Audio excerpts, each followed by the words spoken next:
बिस्मिल्लाहिर्रहमानिर्रहीम। अस्सलाम वालेकुम डियर स्टूडेंट्स। मैं उम्मीद करता हूँ कि आप सब खैरियत से होंगे। Students, once again I'm here with another lecture, and today in this very lecture we will talk about the younger groups। अब बेटा इस क्लास में हम यंगर ग्रुप के ऊपर बात करते हैं। अब आपके जहन में ये क्वेश्चन ज़रूर आएगा कि ये ग्रुप कहाँ से आया। तो बेटा इसमें घबराने की कोई बात नहीं। अब आप डरे मत, मैं हूँ डरने के लिए, ठीक है बेटा। अब बेटा आपको इस बात का इल्म है कि हम the romantic poetry and pair the romantic poets को हम शुरू कर चुके हैं। यस सर, हाँ ठीक है, कर चुके हैं बेटा।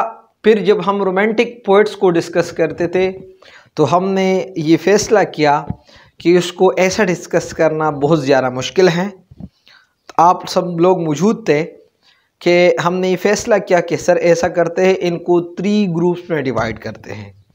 अब 3 ग्रुप्स में हमने डिवाइड किया। हमने एक ग्रुप का नाम दिया द लेक पोइट्स, जिसमें हमारे पास William Wordsworth, S T. Coleridge and Southey आता है, जो कि ऑलरेडी हम डिस्कस कर चुके हैं। फिर हमने द स्कॉट ग्रुप,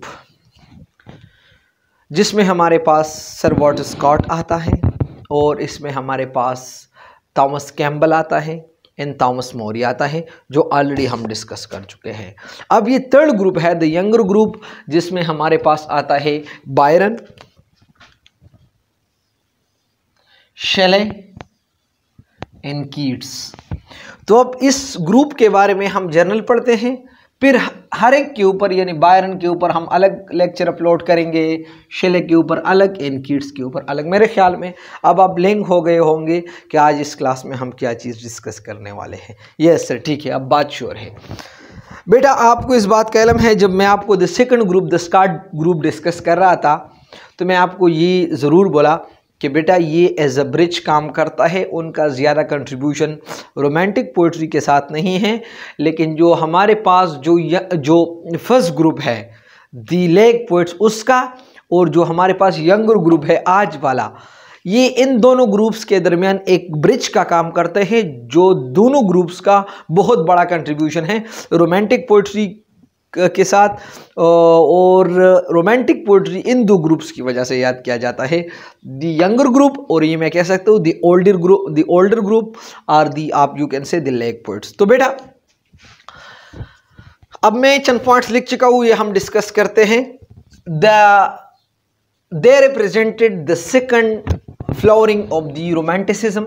ये दे किसकी तरफ इशारा है?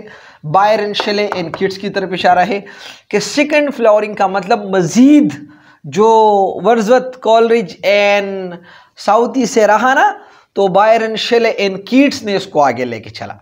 फर्स्ट में हमारे पास जो हमारे पास रिप्रेजेंटेशन था वो वर्ड्सवर्थ और कॉलरिज एंड साउथी का था, जबकि सेकंड फ्लावरिंग ऑफ रिप्रेजेंटेशन जो था रोमांटिसिज्म का, ये इन तीनों का है। ठीक है बेटा।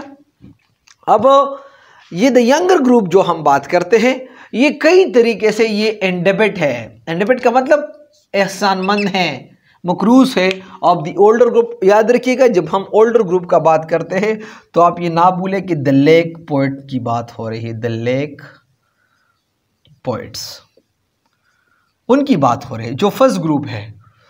कई तरीके से अब कैसा वो याद रखिएगा कैसे वो जो है बड़े एहसानमंद हैं।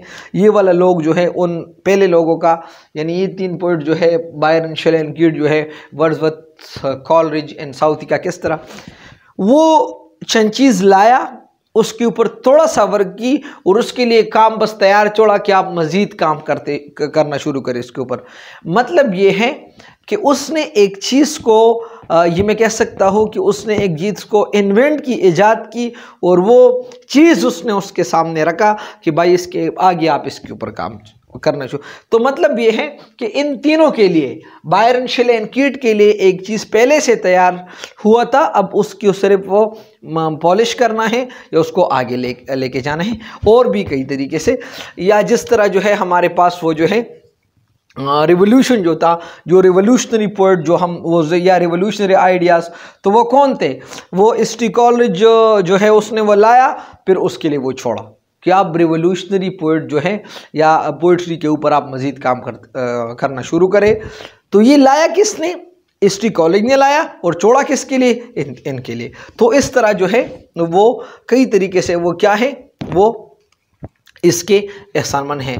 Yet there are some sharp differences with the poets of the older group. It is because of the revolutionary ideas. हाँ बेटा, अब एक बात है, आइडियाज के अंदर उसका डिफरेंसेस है, लेकिन जिस चीज़ के ऊपर वो काम करते हैं इसके अंदर वो डिफरेंस नहीं रखते। जब हम इसको बिल्कुल शुरू में डिस्कस कर रहे थे तो मैं आपको बोला कि बेटा हर एक पोइट का अलग अलग आइडिया है, लेकिन ये रोमांटिक पोइट जितने भी लोग हैं आइडियाज़ तो अलग अलग रखते हैं, लेकिन एक चीज़ के साथ उसका वो सब मुत्तफिक है, and that is what, that is firm belief and imagination. And I can only say that their firm belief and the romanticism जो है वो सब जो है आइडियाज़ के अंदर वो थोड़ा सा डिफरेंसेस है, लेकिन जिस चीज़ के ऊपर जिस तसलसल में वो लोग जा रहे हैं सबका एक ही डेस्टिनी है, and that is what, that is romantic poetry. ठीक है, जिस तरह हमारे पास रिवोल्यूशनरी आइडियाज़ थे, अब जो है वर्dsworth ने लाया और उसने उसको मतलब ये है इसकी तरफ वो चला, लेकिन फिर जो है उसने रिपिल की और उसने किसके लिए छोड़ा? ये इन लोगों के लिए, बायरन, शेले एंड कीट्स के लिए छोड़ा। याद रखिएगा, अब ये भी कह सकते हैं कि they were considered as the children of the revolution, यानी उसको समझा जाता था as the children of the revolution. ये क्यों? मतलब ये है कि रेवोल्यूशन जो इनकलाब था वो उनके लिए बड़ा था और ये उनसे छोटे थे। ये कैसा? इससे पहले वर्dsworth ईस्ट कॉलेज था, कॉलेज ने ये चीज़ इमर्ज की ना, जब उसने ये चीज़ इमर्ज की तभी तो पता नहीं वो कितने छोटे थे। That is why they are called revolution. इनकलाब उनसे पहले आया था, बाद में ये लोग इमर्ज हुए, that is why they are called the children of the revolution. मेरे ख्याल में बात क्लियर हुई। If we compare the youngers with the older group, अगर इसको हम कंपेयर करें यंगर को ओल्डर ग्रुप्स के साथ, the youngers were not only national but they were also against the historic and national traditions of England.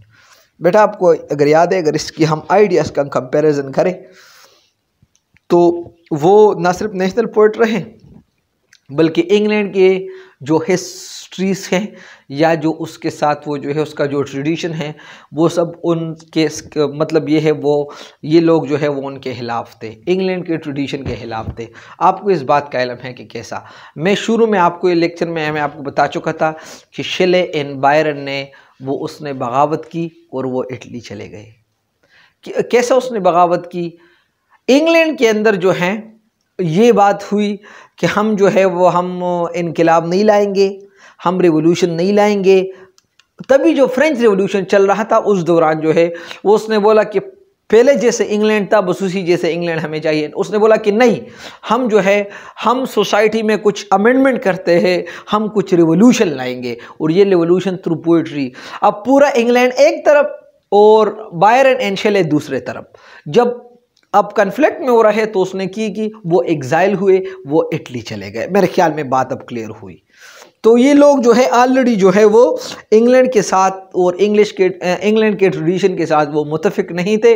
वो already जो है वो जलावतन होके या उसने इंग्लैंड खुद छोड़ के इटली चले गए। और याद रखिएगा, शेले एंड बायरन ने जो बेस्ट पोइट्री है वो उसने इटली ही में वो प्रोड्यूस की। मेरे ख्याल में बात क्लियर हुई आपको, ठीक है।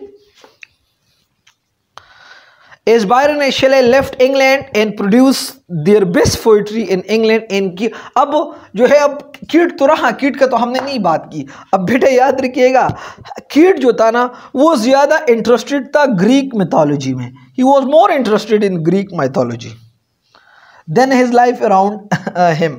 अब उसके इर्द गिर्द जो इंग्लैंड था ना वो इस पर तवज्जो नहीं करता, या जो सराउंडिंग था या जो माहौल था उस पर वो ग्रीक मिथोलॉजी को बड़ा वो बड़ा दिलचस्पी वो रखता था। तो अब देखे 3 लोग थे, 2 इटली चले गए और एक का तवज्जो नहीं इंग्लैंड के ऊपर। तो आपको इस बात का तस्दीक और इस बात की यहाँ पर तस्दीक की जाते हैं कि हाँ that is true, they were not interested, rather they were against the historical traditions of England. मेरे ख्याल में बात क्लियर हुई। ठीक है, अब बेटा अब इन यंगर ग्रुप का बदकिस्मती भी यही है, उनको यंगर ग्रुप भी इसलिए कहा जाता है कि ये 3 बायरन, शेले एंड किड जो थे वो बिल्कुल जवानी ही में वो चले गए। बायरन जो था वो 36 एज में उसको डेथ हुआ, 36 में। शेले जो है वो 30 में उसका वो डेथ हुआ, और कीट का बिल्कुल वो तो बिल्कुल छोटा था, 25 में। 25 साल में उसका डेथ हुआ, 30 साल में शेले का डेथ हुआ, इन 36 साल में वो बायरन का डेथ हुआ। याद रखिएगा बेटा, उसके जवानी का जोश और वलवला जो है आपको ऐसा अंदाज़ा नहीं होता, उसके पोइट्री से ये अंदाज़ा होता है, उसके पोइट्री के अंदर उसके जवानी का जोश और जज्बा आपको सामने आता है जब उसका पोइट्री आप रीड करना शुरू करें। तो बेटा ये हुआ हमारा जनरल लेक्चर दी यंगर ग्रुप्स के ऊपर। अब जो है हम नेक्स्ट लेक्चर में एक एक के ऊपर, बायरन के ऊपर हम लेक्चर अपलोड करेंगे, पूरा उसका कंप्लीट डिटेल, लिटरेरी कंट्रीब्यूशन, इस तरह शेले एंड कीट्स का। बेटा यहाँ तक आपका कोई सवाल हो आप मुझे कमेंट बॉक्स में पूछ सकते हो। मेरा व्हाट्सएप नंबर जो है वो आपको जो है डिस्क्रिप्शन में भी मिल जाएगी, वहाँ पर भी आप कर सकते हो। बेटा आप मेरे साथ रहे। अगर आपका सोच है कि एक वक्त ज़रूर आएगी कि हम नेम के साथ जो है इंग्लिश लेक्चरर या एसएस लेक्चरर हमने ज़रूर लिखना है, तो बेटा इंशाल्लाह आप मेरे साथ रहे, आप लोगों का ज़रूर फ़ायदा होगा, कामयाबी आप लोगों का मुकद्दर होगी। बेटा अगर इंसान चाँद पे कदम रख सकता है, हवा में उड़ सकता है, तो एक मामूली सा टेस्ट पास करना मेरे ख़्याल में ये इतनी बड़ी बात नहीं है, लेकिन इसके लिए चाहिए अज़म और पक्का इरादा, जो कि हमारे लोगों का है, और इंशाल्लाह वंस अगेन कामयाबी हमारा मुकद्दर होगी। तो थैंक यू वेरी मच बेटा, अल्लाह हाफिज़।